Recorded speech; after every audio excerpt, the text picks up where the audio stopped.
Hello and welcome back into the studio. I'm your host, Zach Phillip, and as you can see, I've been losing co-hosts like the LSU Tigers have been losing football games. That's 3 in a row.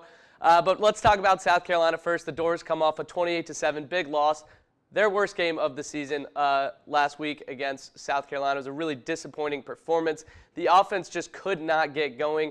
They were 6 of 13 on third down, which is pretty good. You would think they were able to move the football, but they just kept stalling. Pavia with a really upsetting fumble in the red zone. The Gamecocks couldn't convert there. The Gamecocks defense was very strong, and their offense was too. Our defense just could not stop Rocket Sanders. Lenore Sellers looks like the real deal. They ran for 214 yards on us, and that's the quarterback and the running backs combined. Rocket Sanders had 8.4 yards per rush, which is just crushing to a defense.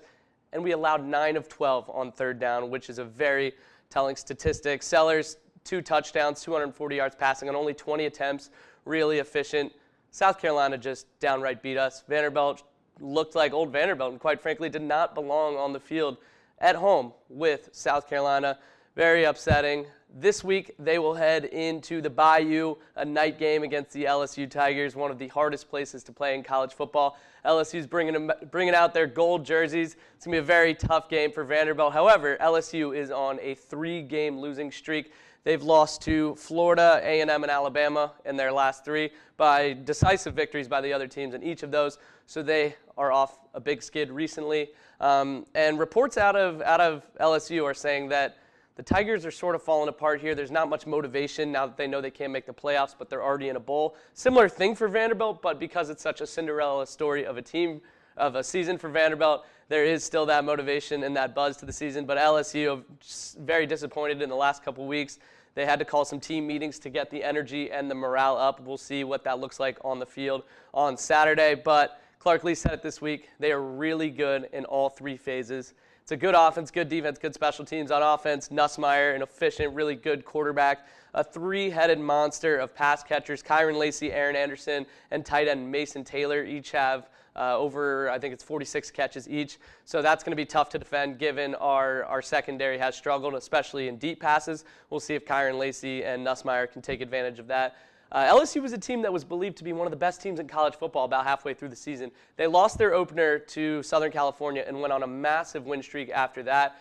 They have skidded the last 3 games, but this is believed to be a good team, obviously a strong SEC team, and going into the Bayou, like I said previously, is never easy. I think Nick Saban said it last week, it's the hardest place to play in college football, which of course Vanderbilt is the easiest place to play, apparently, in the SEC. So we'll see how the Commodores stack up against LSU. And now moving on to even more optimistic things than football is basketball. The men's basketball team has improved to 4-0, decisive victory over Cal, their hardest opponent in the early non-conference period. They now head to the Charleston Classic, a tournament in Charleston, South Carolina this week, where they will play 3 games. All 3 games are guaranteed to be played, but the opponents are not yet determined. That's more of a bracket style. First, they play Nevada. Nevada is a very good team, consistently a tournament team, also 4-0, I believe. Vanderbilt will be maybe close to double-digit underdogs in this game. We will see if they can handle the heat. They have obviously opened up with 4 home games, so this is the first away game. We'll see how the Byington experience translates in other arenas. But that fast-paced offense is absolutely meant to translate. They have always been good on the road. As we expected, they've been scoring tons of points, putting up over 90 points, I believe, in at least 3 of the games, put up 100 in the first game.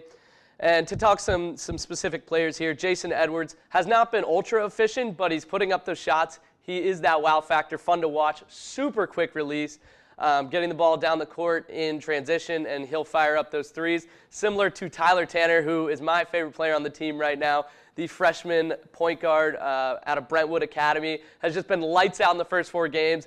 The Vanderbilt fan base has taken a loving to this guy. He's awesome. He's been ridiculous on defense, super quick hands, quick feet, generating tons of steals and threes on the other end. He has been very efficient, and you've seen an increase in minutes for him. I'm curious to see if that's going to continue into the latter part of the season because he is a freshman. And obviously this is looking far ahead, but Vanderbilt needs to retain this guy. He is unbelievable. Just a freshman. Please, Mark Byington, find a way to keep him. His parents have been at all of these home games, so hopefully they want him to stay close because this dude is awesome.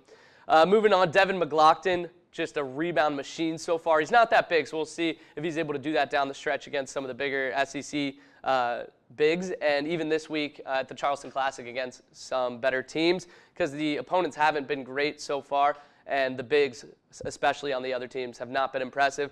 But he's been getting tons of rebounds and scoring a lot of easy points. He has been very efficient, was I think 10 of 10 in one of the early games from the field.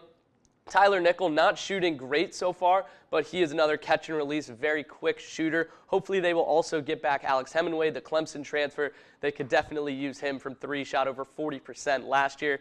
He is a three machine, quick release. He's been injured, so hopefully he will return to the lineup soon. AJ Hogard missed the first game due to that suspension from the Pro-Am, sort of a sticky situation there. But since he's returned, he has been good. He is just the court manager, the quarterback of this offense, and he's done a nice job. And Grant Huffman as well, sort of in a similar position. They take each other out sometimes. Grant Huffman just playing simple, fundamental basketball. Jalen Carey, the other big, in addition to McLaughlin, he hasn't seen a ton of minutes yet, and to me, that's probably the biggest concern for this team is Jalen Carey's play so far. He hasn't been great, and this team is relying on him. He is the best big, the biggest big, and they are going to need him down the stretch. MJ Collins, also not that many minutes, but a great defender. And we've even gotten to see some of the walk-ons come on, which has been a great storyline. Moving on to women's basketball, they have also gotten off to a fantastic start. Shea Ralph and company. Just wanted to highlight Camille Pierre has been phenomenal. The sophomore who stayed after her really great freshman year at Vanderbilt. The program that Shea Ralph is building where these players are staying, but she's also leveraging the transfer portal. It has been fantastic. We'll see how all of these teams do this week on West End. Vanderbilt football heading to the Bayou to take on LSU. Vanderbilt men's basketball taking on Nevada next on Thursday in the Charleston Classic. 3 games, Thursday, Friday, Sunday. I will be in attendance for those. Hope to see you there. It has been a great one-man show today. Thanks for watching. That'll do it from Dores Unlocked.